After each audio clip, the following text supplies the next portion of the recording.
Welcome back. Um, I think the Florida Panthers might be playing the best hockey I've seen a team play in any playoffs I've watched, at least in the time this channel's been around. And we've seen some very good Stanley Cup champions, but I don't know if anybody stops Florida. I don't. Edmonton Dallas, that series is tied at 1. But whoever comes out of that series, do they have a chance against the Florida Panthers? And I think that's a legitimate question to ask. This is a Panthers team that was down 2 games to nothing against Toronto, and they were down in that third game, and then they just steamrolled. And outside of game 6, of course, but they steamrolled. And this is a team that is hot at the exact right time. So Kochetkov versus Bobrovsky. I think Kochetkov, the numbers don't tell you that he had a good game. I thought he played okay.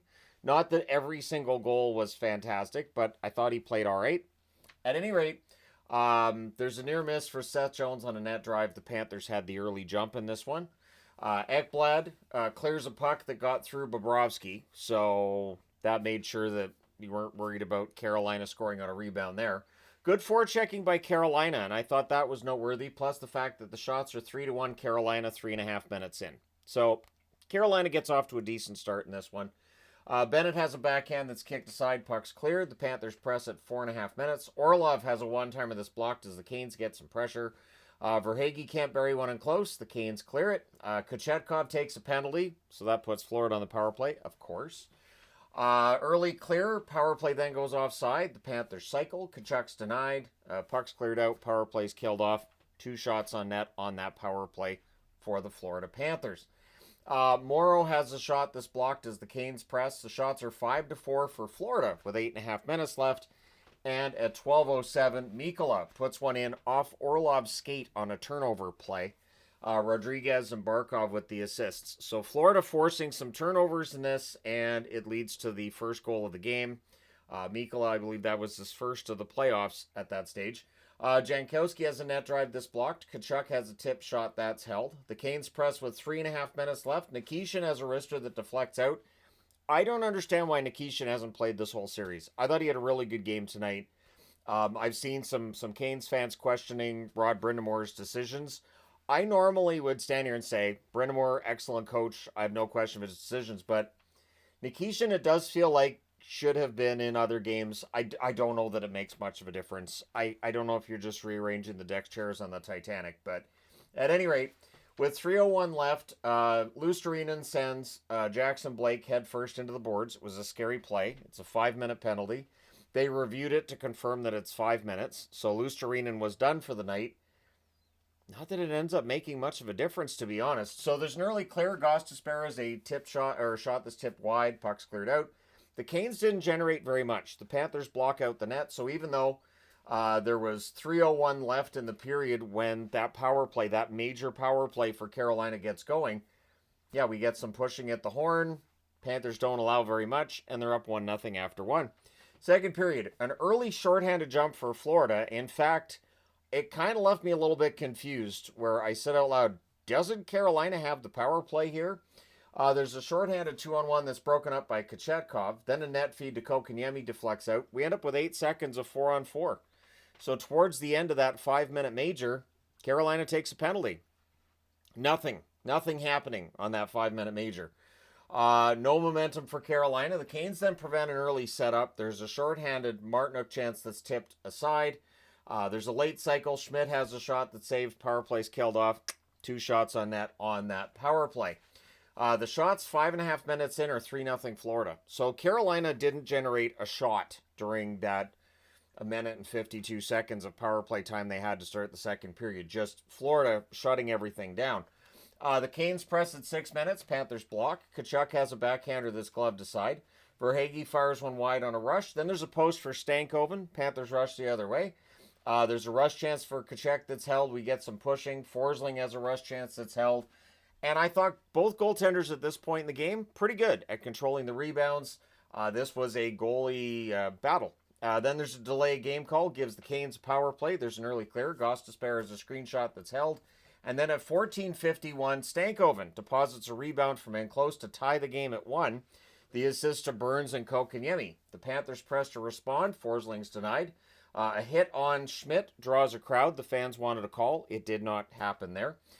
Things get pushy on a hold by Kochetkov. That happened a lot in this game. These teams do not like one another at all. Panthers press with a minute and a half left with 51.6 seconds left. Florida draws a power play. There's an early clear and another. So, it is 1-1 after the second period. Florida has a power play that rolls over into the third. The Canes prevented an early setup. They killed that off. There was only one shot in total on that power play for the Florida Panthers. However, there's a turnover rush at 1:29. Boquist goes 5-hole on that turnover rush. Rodriguez and Ekblad with the assists. And Orlov had a tough play there where Boquist ends up putting it through. And so, yeah, Orlov had a rough night tonight. The first goal here by Mikkola goes in off Orlov's skate. And then he's the defenseman that gets beaten on that play. Canes look to respond. Gostisbehere has a wrister that's held. Bennett has a net drive chance that's saved. Things get pushed in a hold by Kochetkov. Nikishin also prevented a possible goal in the play. So I write push in a hold by Kochetkov. He actually didn't have the puck directly under his pad. It was loose. So Nikishin prevents a possible goal from taking place there, clearing it out of the crease. Again, I don't know why he hasn't been playing in this series. Stankoven has a net drive chance that's blocked. Then there's a net feed to Jankowski. That's blocked as well. Florida putting up that wall.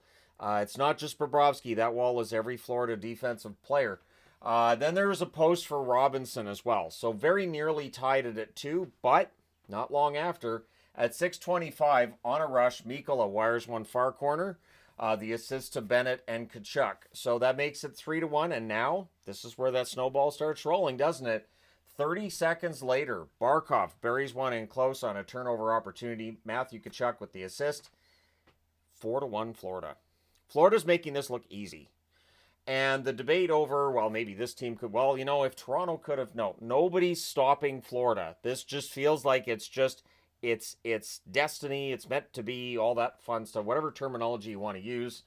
But yeah, Verhaeghe has a shot that's kicked aside as the Panthers look for another. And then at 9:31, this goal was originally given to Rodriguez on a tip.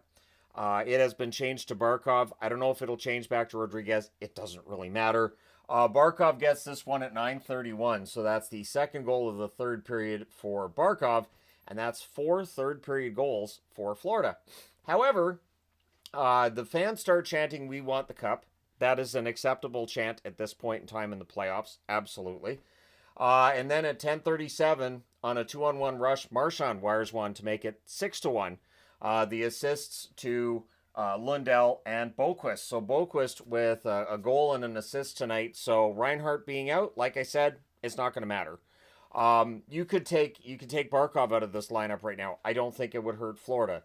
They are playing so well as a team. All 4 lines are rolling, all 6 defensemen, and the goaltending's been excellent too. So the Canes called a timeout. 2 reasons for that. Rod telling his team that they suck.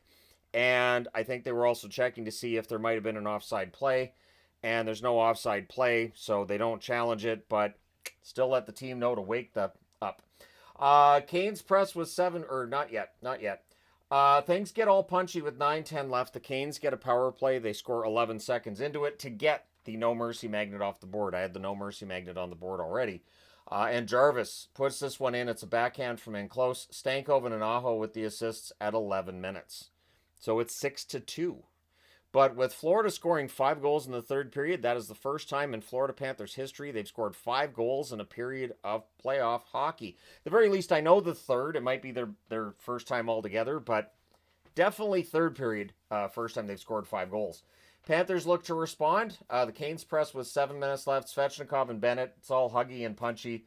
Panthers come out of that with a power play. There's punchy and scrummy on a Bobrovsky hold. And so it goes to 4-on-4. This game took way too long to finish. The last 9 minutes of this game, I don't have any proof, but it feels like it took about 5 hours. And it's a Florida game thing. It's that every single whistle, there's something. And it's usually, you've got Bennett out there, now you've got Marchand, you've got Tkachuk. They're going to be stirring things up either in their own crease or in the crease for the other team. And it just means not just a lot of whistles, but a lot of stoppage time. And so it just takes a while, but it works. So why should Florida change anything? They win this one 6-2. They're up 3-0. Carolina has nothing. They have lost 15 games in a row in conference finals. 15 games in a row. So there are definitely some psychological reasons for this, because losing 15 in a row in conference finals, there's got to be something here that's telling them. But yeah, look at the shots. 7 apiece in the first, 10-8 Carolina in the second, 13-8 Florida in the third. They scored 5 goals on 13 shots. Final shots 28-25 for the Panthers. Power plays, Carolina 2 for 4, meaning at 5-on-5, nothing. Florida gave them nothing, 5-on-5. Florida goes 0 for 4 on the power play. So as ugly as this score is, could have been worse. The hits 56-43 for Florida. Very physical game. And this is where it's tough with Florida. You want to play a wide open, fast style of hockey? Fine, they can score 6 goals a night. Oh, you want to play a really defensive, low event game? Florida can do that. You want to play a really physical game? Florida's got you there as well. I look at Florida and I think there isn't really a style of game that a team can play that hurts Florida. They had their rough patch during the series against Toronto at the beginning, and that's over. Kochetkov saves 22 out of 28. Bobrovsky saves 23 out of 25. And seriously, I think this is the most impressive run I've seen a team have in the playoffs. At the very least in this channel's time. I'm sure if I looked far enough back, I'd be able to find teams that had amazing runs. 92 comes to mind, where both Pittsburgh and Chicago had 11-game winning streaks during those playoffs. But that's how far back I have to look just off the top of my head when it comes to playoffs like this. Very, very impressive. Very impressive to watch Florida do this. And Carolina's just, they're good luck. It's just, I don't think Carolina wins game 4. I can't see Florida not closing this one out in a sweep, and then hoping that Dallas and Edmonton go to the full 7 games so they get a nice rest. But either way, yeah, Marchand's fitting right in. Marchand's fitting right in with the rest of the Florida Panthers. Amazing time he's having, and I wouldn't be surprised if Marchand signs an extension to stay in Florida. One thing people mentioned, the tax thing gets mentioned a lot with Florida, and I get it. The other thing Florida has going for them isn't just taxes. It's you have a chance to win a championship. Guys will sign for less money for a chance to win a Stanley Cup. So that's 2. That's 2 for right there. And it means that as impressive as Florida is, they could be impressive for a while. We might be looking at a team that we're talking about a dynasty next year. Unless something crazy happens. Maybe, I'm not saying they for sure win the Stanley Cup this year. Maybe they don't. Maybe they don't. But if they do, I would not be surprised to see them rearm and improve their roster with the salary cap going up. And might be difficult to stop these guys for a while. But let me know your thoughts in the comment section below. As always, hit like and subscribe in the event you may not have done so already. I was tired after a little over 3 hours of street hockey today, so watch this, and now I'm going to go have a bit of a lay down. A little bit of a burn on my neck. I don't know if I have as much of a burn as that red light behind Kochetkov may have put on his neck either. And I feel bad because right now Carolina has to figure out how to fix this, and I don't think it can be done. But yeah, we'll see what happens. Let me know your thoughts. Hit like and subscribe in the event you may not have done so already. Thank you guys so much for watching. And of course, for anybody watching this that came out and played street hockey today, that was a lot of fun. Nice to have some of my hand-eye coordination back, knocking the ball out of the air. I hadn't done that in a while, and today I did it like 4 times. So, hey, there you go. All right, thanks for your support. I will talk to you again soon.